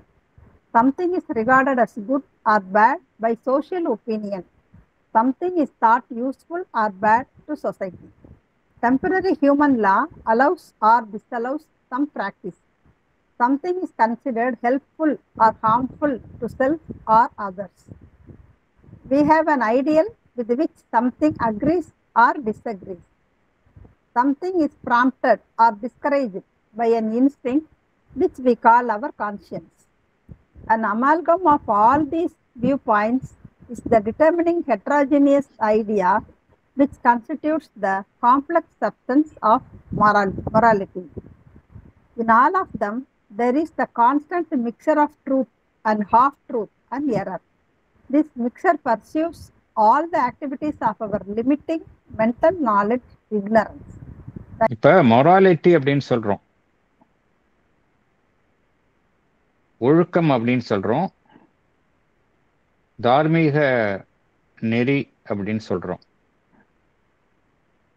இந்த ஒழுக்கம், தார்மீக நெறிகள் இதெல்லாம் ஒவ்வொரு சமுதாயத்திலும் அந்தந்த காலத்திற்கு ஏற்ப அமைக்கப்படுகின்றன. எதன் அடிப்படையில் இவையெல்லாம் அமைக்கப்படுகின்றன அப்படின்னு பார்க்க போனா, ஒரு ஒரு ஆஸ்பெக்ட் வச்சு இதெல்லாம் அமைக்கப்படுவது இல்லை. மனிதனுடைய பார்வை, நன்மை தீமை என்பது குறித்த பார்வை காலத்திற்கு காலம், இடத்திற்கு இடம் மாறுபவை அப்படிங்கிறத நம்ம தொடர்ந்து பார்த்து கொண்டே இருக்கின்றோம். ரிலேட்டிவ் டேர்ம்ஸ், நிச்சயத்தன்மை இல்லை. அதுக்கு உறுதியாக நம்ம சொல்ல முடியாது இதுதான் நன்மை அப்படின்னு உறுதியாக சொல்ல முடியாது. அது வேற ஒரு காலகட்டத்தில் நன்மை அதுதான், அது தீமையாக கூட முடியும்.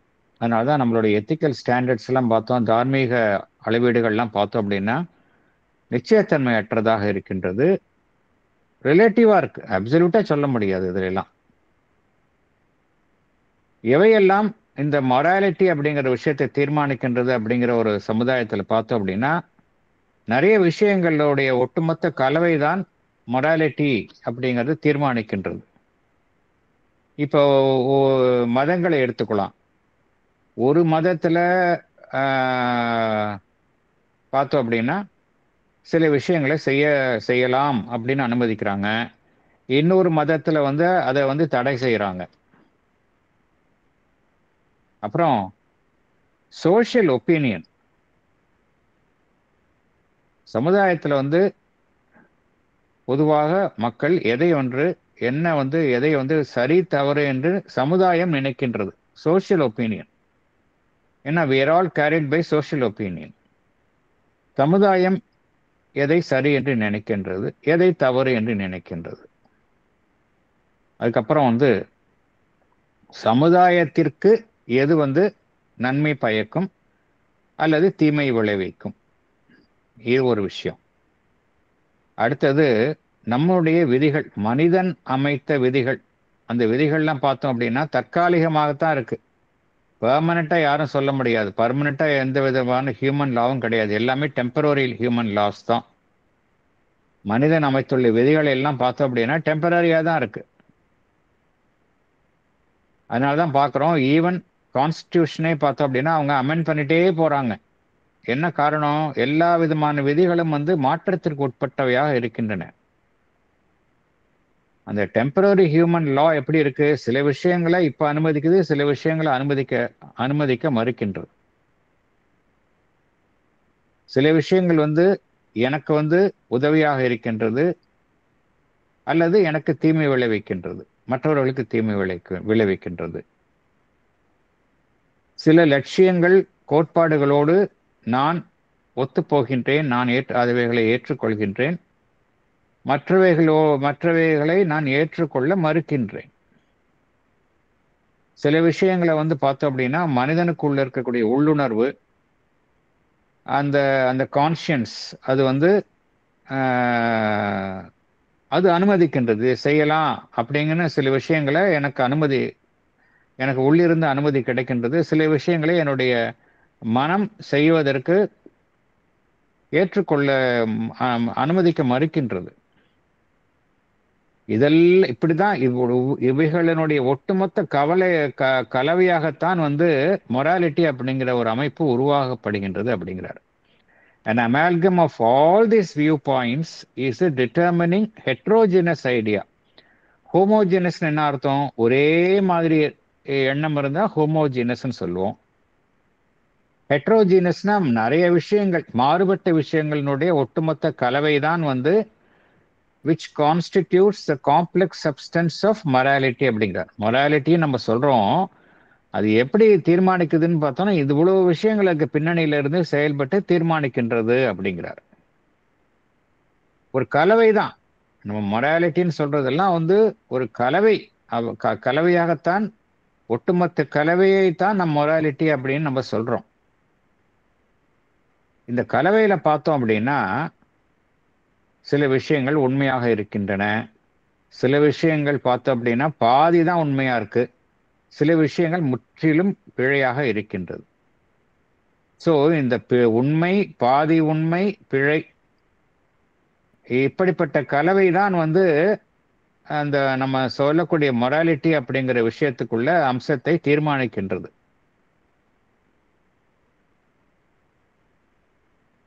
இந்த ஒரு கலவை தான் என்ன செய்கின்றது, நம்முடைய அறியாமை ஞானம், நாலேஜ் அண்ட் இக்னோரன்ஸ் அப்படிங்கிற ஒரு நிலையில தான் நம்மளுடைய மனம் செயல்படுகின்றது. ஒரு எல்லைக்குள்ளதான் நம்மளுடைய மனம் செயல்படுகின்றது. அந்த செயல்பாட்டை எது தீர்மானிக்கின்றது அப்படின்னா இத்தகைய கலவை தான். இப்ப நம்மளுடைய செயல்பாட்டு எல்லாத்தையும் பார்த்தோம் அப்படின்னா பின்னணியில என்னன்னு பார்த்தோம் அப்படின்னா இந்த கலவை, உண்மை பாதி உண்மை பிழை அப்படிங்கிற ஒரு மிக்ஸ்சர் தான் வந்து பின்னணியில இருந்து செயல்படுகின்றது. அதனால்தான் நம்மளுடைய மைண்ட் எப்படி செயல்படுதுன்னா முற்றிலும் பூரண நாலேஜ்ல செயல்படுறல, அது நாலேஜ் இக்னோரன்ஸ் அப்படிங்கிற ஒரு நிலையில தான் செயல்படுது அப்படிங்கிறாரு. A mental control over our vital and physical desires and instincts, over our personal and social action, over our dealings with others is indispensable to us as human beings, and morality creates a standard by which we can guide ourselves and establish a customary control. But the control is always imperfect, and it is an expedient, not a solution. Man remains always what he is and has ever been, a mixture of good and evil, sin and virtue, a mental ego with an imperfect command over his mental, vital, and physical nature. A mental control over our vital and physical desires and instincts, over our personal and social action, over our dealings with others is indispensable to us as human beings. Morality creates a standard by which we can guide ourselves and establish a customary control. But the control is always imperfect and it is only convenient for practical purposes. It is not a solution. Man remains always what he is and has ever been. He continues to be a mixture of good and evil, sin and virtue, a mental ego with an imperfect command over his mental, vital, and physical nature. Thank you, sir. Thank you. இப்போ பகவான் சொல்லக்கூடிய இந்த கருத்தை நம்ம சரியா புரிஞ்சுக்கணும். No doubt ஒரு normal human பீயிங்க்கு வந்து தன்னுடைய ஜீவனினுடைய அனைத்து பாகங்களினுடைய செயல்பாடுகளுக்கு மேல ஒரு கண்ட்ரோல் வேணும். என்னுடைய physical moments, physical desires, instincts, அது மேல ஒரு கண்ட்ரோல் வேணும். என்னுடைய வைட்டல் டிசையர்ஸ், இன்ஸ்டிங்ஸ், அது மேல ஒரு கண்ட்ரோல் வேணும். அதே போல என்னுடைய தனிப்பட்ட முறையில என்னுடைய செயல்பாடு, சமுதாயத்துல நான் எப்படி செயல்படுறேன், அது மேல ஒரு கண்ட்ரோல் வேணும். நான் எவ்வாறு மற்றவர்களுடன் நான் பழகுகின்றேன் அப்படிங்கிறது மேல ஒரு டீலிங்ஸ் வித் அதர்ஸ், இதுக்கு மேல ஒரு கண்ட்ரோல் வேணும். ஒவ்வொரு மனிதனுக்கும் தேவை. It is indispensable to us as human beings. அது மாதிரி இல்லை அப்படின்னா நம்ம விலங்குகள் ஆயிடுவோம். நாகரிகம் அடைந்த மனிதனுக்கு வந்து தன்னுடைய இயக்கங்களின் மேல மென்டல், வைட்டல் அண்ட் பிசிக்கல், இது மூணு மேலுமே ஒரு கண்ட்ரோல் அவசியம்தான். அதுல ஒன்றும் மறுப்பே கிடையாது. It is indispensable to us as human beings. Otherwise நம்ம விலங்குகள் தான், கண்ட்ரோல் ஹியூமன் பீயிங்ஸ்.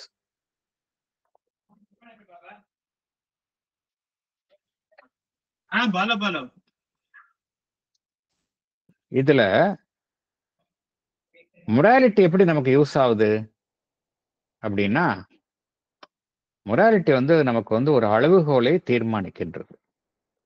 இப்படி இருக்கணும், இதன் அடிப்படையில செயல்படணும், யாருக்கும் தீமை செய்யக்கூடாது, உண்மையை பேசணும், நம்ம எல்லோருடைய நலனையும் நாம் கருத்தில் எடுத்துக்கொண்டு செயல்படணும் அப்படிங்கிற ஒரு அளவுகோலை நாம் நமக்கு நாமே அமைத்துக் கொள்கின்றோம். அதன்படி நாம் வழி நடத்தப்படுகின்றோம். அதன் மூலம் என்ன நடைபெறுகின்றது, நமக்கு ஒரு கஸ்டமரி கண்ட்ரோல் நமக்கு வருது. Establish customary control. Customary control என்ன அர்த்தம்?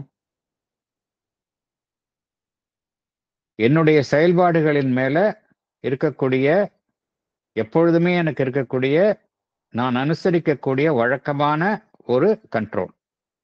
இது எல்லா மனிதனுக்கும் அவசியம். இந்த கஸ்டமரி கண்ட்ரோல் அப்படிங்கிறது ஒவ்வொரு மனிதனும் அவனுக்கு தானே அவன் ஏற்படுத்திக் கொள்கின்றான்.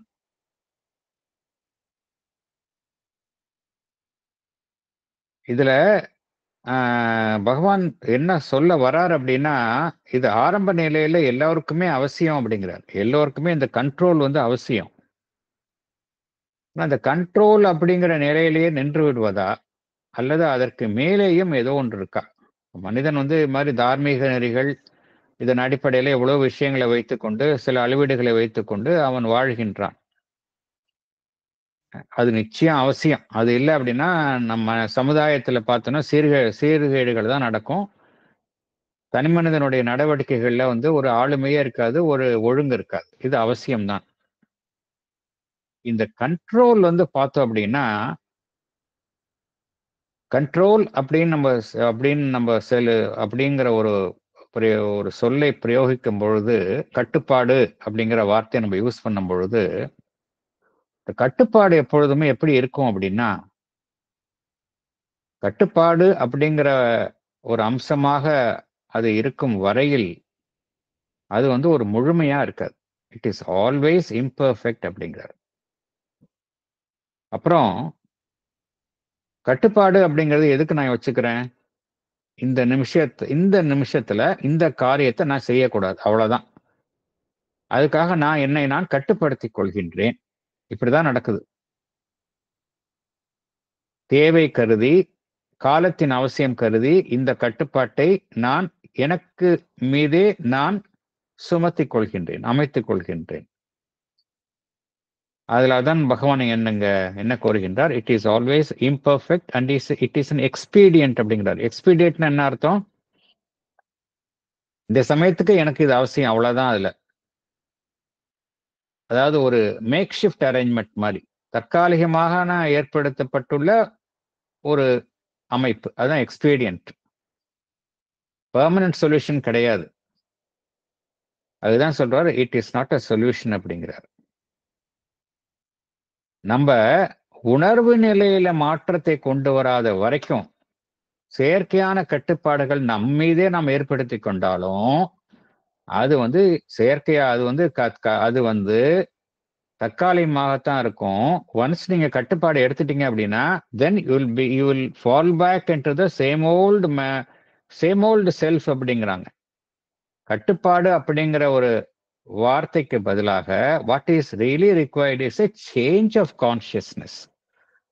அதனாலதான் இங்க வந்து பூரண யோகத்துல வந்து கட்டுப்பாடு அப்படிங்கிற வார்த்தையை வந்து எங்கேயுமே நம்ம வந்து சில ரெகுலாரிட்டி முக்கியம், சில பேசிக் நெசசிட்டிஸ் முக்கியம், சில rules and regulations mother and Shri Aurobindo has formed. ஆசிரமத்தில் இருக்காங்க அப்படின்னா சில basic rules and dos and don'ts அவங்க வச்சிருக்கிறாங்க. பட் அவங்க வந்து எதையுமே ஒரு செயற்கையாக கட்டுப்பாடு அப்படிங்கிறத அவங்க நிர்ணயிக்கல. அவங்க வந்து ஸ்ட்ரெஸ் பண்ணாங்க அப்படின்னா the change of consciousness. இந்த சேஞ்ச் ஆஃப் கான்சியஸ்னஸ் மனிதனுக்கு வந்துருச்சு அப்படின்னா அவங்க வந்து திருப்பி அந்த பழைய நிலைக்கு திரும்பவே மாட்டாங்க. அது irreversible. சேஞ்ச் ஆஃப் கான்சியஸ்னஸ் அப்படிங்கிறது irreversible. கட்டுப்பாடு அப்படிங்கிறது டெம்பரவரி. அதுதான் நம்ம புரிஞ்சுக்கணும். கட்டுப்பாடுக்கும் சேஞ்ச் ஆஃப் கான்சியஸ்னஸுக்கும் என்ன டிஃபரன்ஸ் அப்படின்னா, கட்டுப்பாடு அப்படிங்கிறது செயற்கையாக நம் மீது திணிக்கப்பட்டது. ஒன்ஸ் அந்த கண்ட்ரோலை எடுத்துட்டோம் அப்படின்னா திருப்பி will fall back to our old self. Whereas change of consciousness வந்துருச்சு அப்படின்னா இட் பிகம்ஸ் irreversible. அதைத்தான் வந்து மதர் அண்ட் ஸ்ரீ அரபிந்தோ வந்து இன்சிஸ்ட் பண்றாங்க. அதற்காகத்தான் பகவான் என்ன சொல்றார்? நம்ம சொல்றோம் கட்டுப்பாடு அப்படின்னு சொல்றோம், ஏன்னா பகவான் சொல்ற ஸ்டாண்டர்ட்ஸ் ஜாஸ்தி. இப்ப சமுதாயத்துல ஈவன் கட்டுப்பாடே இல்லாம இருக்கு, அது வேற விஷயம். கட்டுப்பாடுங்கிற விஷயமே இல்லாம இருக்கிறது, அது அந்த நிலையில் இருப்பவர்களுக்கு கட்டுப்பாடு அவசியம். But those who are serious seekers, அவங்களுக்கு எது வேணும் அப்படின்னா கட்டுப்பாடு அப்படிங்கிற ஒரு நிலையை தாண்டி அவர்கள் அடுத்த நிலைக்கு செல்லணும். அதுதான் சேஞ்ச் ஆஃப் கான்சியஸ்னஸ். கட்டுப்பாடு அப்படிங்கிற நிலையில் இருக்கிறவங்க மனிதன் வந்து man remains always what he is and has ever been அப்படிங்கிறார். a mixture of good and evil, sin and virtue, mental ego with an imperfect command over his mental, vital, physical nature. அப்படிதான் இருப்போம் அப்படிங்கிறார். கட்டுப்பாடு அப்படிங்கிற நிலையில மாத்திரம் நம்ம இருந்தோம் அப்படின்னா நம்மளுடைய அடிப்படை அம்சம் வந்து மாறாது, உணர்வு நிலை மாறி இருக்காது. மேற்புறத்தை நம்ம வந்து ஒரு இதா இருப்போம் நம்ம. பட் உள்ளுக்குள்ள நம்ம வந்து எப்பொழுதுமே அடிப்படை அம்சம் வந்து மனிதனுடைய அடிப்படை அம்சம் வந்து மாறாது அப்படிங்கிறார். Man remains always what he is and has ever been அப்படிங்கிறார். அப்புறம் வந்து நமக்கு நம்மளுடைய மனம், பிராணமயம், உடல் மேல் இருக்கக்கூடிய கட்டுப்பாடம் எப்படி இருக்குன்னா இம்பர்ஃபெக்டா தான் இருக்கும் அப்படிங்கிறார். With an imperfect command over his mental, vital, physical nature. Mother and ஷியோர்பின் கிட்ட நிறைய பேர் கேட்குறாங்க, சில அம்சங்கள்லாம் என்கிட்ட இருக்குது, இந்த அம்சங்கள் வந்து எப்படி என்னை விட்டு போகணும், அந்த ஒரு சில இம்பல்சஸ் இதெல்லாம் என்கிட்ட இருக்குது, அது எப்படி நான் என்கிட்ட இருந்து போக்குறது, அதன் மீது நான் whether I can sit tight on it அப்படிங்கிறாங்க. கோபம் வருது அப்படின்னா அந்த கோபத்தின் மேல் நான் அப்படியே அழுத்தமா, வேற ஒரு இமோஷன்ஸ் இருக்கு, இது மாதிரி நெகட்டிவ் இமோஷன்ஸ் நிறைய இருக்கு, தேவைப்படாத இமோஷன்ஸ்லாம் என்கிட்ட இருக்கு, whether I can sit tight on them, அப்படியே அழுத்தி வைக்கலாமா அப்படின்னு சொல்றாங்க. நீங்க தயவு செஞ்சு அது மாதிரி பண்ணாதீங்க அப்படிங்கிறாங்க. மதர் என்ன சொல்றாங்க, அது மாதிரி பண்ணக்கூடாது. அப்படி பண்ணீங்க அப்படின்னா எப்படி, அவங்க ஒரு உதாரணம் சொல்றாங்க. ஒரு அந்த ஸ்ப்ரிங் டாலை வந்து நம்ம ஒரு பாக்ஸ்ல ப்ரெஸ் பண்ணி வச்சோம் அப்படின்னா ஒன்ஸ் நான் அந்த மூடியை எடுத்தா திருப்பி அது குதிச்சு வெளியே வந்துடுற மாதிரி நீங்க உங்கள்கிட்ட இருக்கிற இமோஷன்ஸ் எல்லாமே அன்டிசைரபிள் எலிமெண்ட்ஸை அதை நீங்க வந்து டிரான்ஸ்ஃபார்ம் பண்ணாம அமுக்கி வச்சிங்க அப்படின்னா ஒரு காலகட்டத்தில் அதெல்லாம் கண்ட்ரோல் இல்லை அப்படின்னா it will come out with more vigour அப்படிங்கிறாங்க. What is required is go to the root of the problem and change the consciousness so that அப்படியே அது உங்களை விட்டு விலகிடும் அப்படிங்கிறாங்க. எப்படி ஒரு மரத்துல வந்து அந்த மரம் காஞ்சி போனா சிறகு அப்படியே கீழே விழுந்துருதோ அப்படியே போல அன்வான்ட் மூவ்மெண்ட்ஸ் எல்லாம் உங்கள்கிட்டேருந்து தானே விலகி விடும் அப்படிங்கிறாங்க. எப்போ அப்படின்னா இந்த சேஞ்ச் ஆஃப் கான்சியஸ்னஸ் வந்து விலகிடும் அப்படிங்கிறாங்க. ஸோ இங்க பகவான் என்ன சொல்ல வர்றார் அப்படின்னா, கட்டுப்பாடு அப்படிங்கிற ஒரு அம்சத்திற்கு பதிலாக மனிதனுக்கு எது தேவை அப்படின்னா, எது பெர்மனன்ட் சொல்யூஷன் அப்படின்னா சேஞ்ச் ஆஃப் கான்சியஸ்னஸ். இந்த இக்னோரன்ஸ் அண்ட் நாலேஜ் அப்படிங்கிற ஒரு மிக்சட் நிலையிலிருந்து அடுத்த லெவலுக்கு கான்சியஸ்னஸ் போனாதான் கம்ப்ளீட்டா வந்து கியூர் கிடைக்கும், இந்த ஈவில்ஸ்ல இருந்து நம்ம வெளியே வர முடியும் அப்படிங்கிற கருத்தை